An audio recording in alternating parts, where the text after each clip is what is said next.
Kayang-kaya mo yan. Magbenta ka lang ng motor, makakabili ka na yan. Yun nga lang, wala kang motor.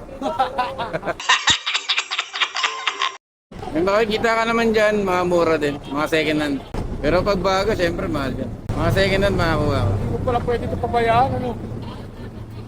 Pera pala talaga yun. Pagkatapos nga akong ma-interview ni Kuya Pepe, ay isang security guard naman ang curious na nagtanong sa akin. Maganda naman yung quality niyan. Kaya nga.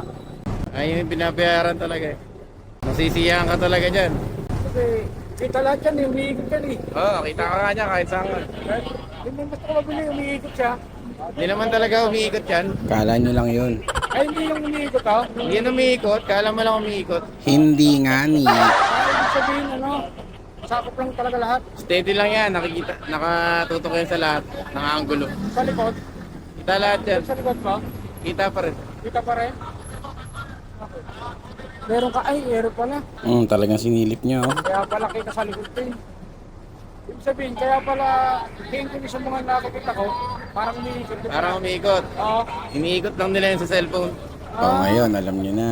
Hindi yan umiikot talaga. Ini-edit na. Nga pala, bago ko makalimutan si Kuya, bigla nang lumapit sa akin yan. Sabi, nagtanong curious daw kasi siya. Isa siyang security guard, tapos gusto niya raw maging joyride din.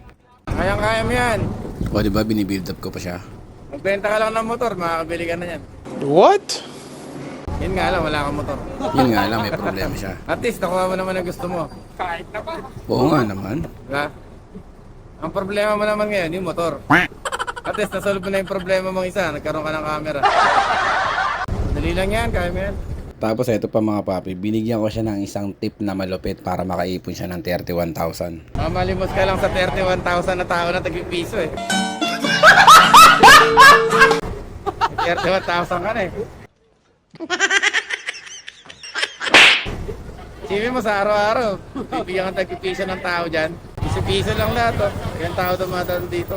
Solve ang problema, kaso matagal-tagal yun. 31,000. Tagal pala pag-iipunan niya. Paano masabi? Ngayon, kung 900 a day ka, Okay, kumpitin natin. 900 a day, 31,000. Divided by sa 900. 34 times nakasahod ka. 34 days. Ba, isang buwan lang. Meron ka ng 34,000. OT ka pa. Bibili mo na yan. Hindi kita kanila pero tinulungan na kita mag-isip. Isang buwan lang, meron. Isang buwan na sahod, di mo gagalawin. Hindi ka rin Di ka nga lang kakain.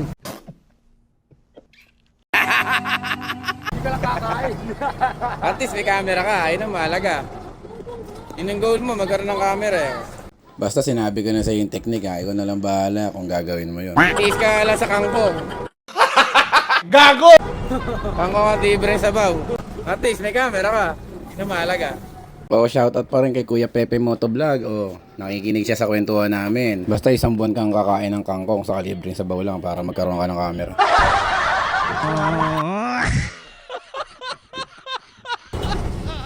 Para ka nang bumili ng second hand mo. Oo, parang ganun. Patong pa siya ng...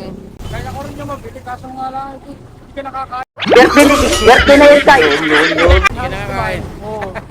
Eh, pa akong bahay. Pagkano sahod ko? Nasahod ako ng 13. Linis na yun. Malinis na. Gaano kalinis? Sobrang linis? Hindi ka nakakain. Ano lang yan ha? Ano lang, ipon lang. Ipon-ipon lang talaga gagawin. Ipon lang, tiisan lang, tsagaan lang. Ano yun? Ang kasi talaga pinakita mo. Angkas, joyride. Sa kalaw eh. Huli yan. Ha? Tagapulihan ka lang? Wala, tidak pala. Ayun, may biyahe na ako. Saan ang biyahe mo? Del Pilar to Bacoor. May hotel? Tawagan ko muna.